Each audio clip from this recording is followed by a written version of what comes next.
Let's start with a fun little challenge. I want you to listen to this section of the mix, and then later on, you let me know in the comments what you were focusing on. Let's go.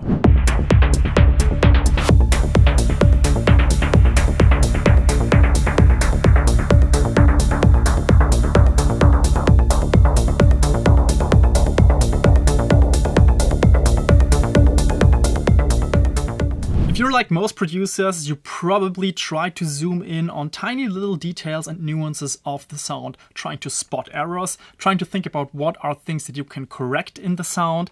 And this is exactly the first big mistake that I was making early on in my career. Now, this huge gap between how most producers listen to their mixes and how most people later on listen to the music in clubs and festivals brings me to the first big workflow hack. I encourage you to mix like an artist and not like an engineer. If that sounds too abstract to you, let me show you what I mean. Listen to this section of the mix. This is in the peak part of the song where there's a lot of intensity.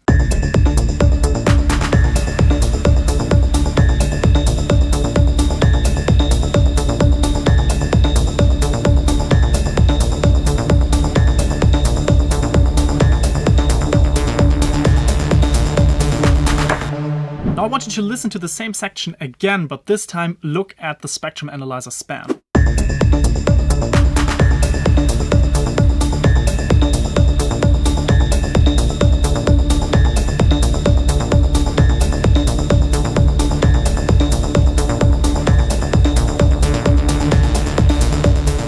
I'm dead sure that 99% of artists who are looking at these resonances here in the upper mid range would go in and notch them out. They're coming from the lead sounds, it would be super easy to get rid of them. And this is exactly the wrong move. So here's the key takeaway for you. If you mix too much like an engineer and not enough like an artist, you are most likely killing the emotional essence of the song because you want to make everything perfect. You want to correct all the errors in the music. But on the other hand, if you mix like an artist and not so much like an engineer, you sometimes do stuff that is over the top or seems technically wrong, but that is exactly what you're supposed to do with music because you're making it exciting, and chances are you get away with this and people will actually give a damn about your music. Now, just to make this clear, it's absolutely essential to learn about all these technical intricacies, but you can store them in the back of your head and know when they are important and when they are not as important. But my personal mixing philosophy is to enhance the beauty in the sound instead of hunting for errors all the time. And I promise you that if you adopt this mindset shift in your mixing workflow, it will get you to better results faster.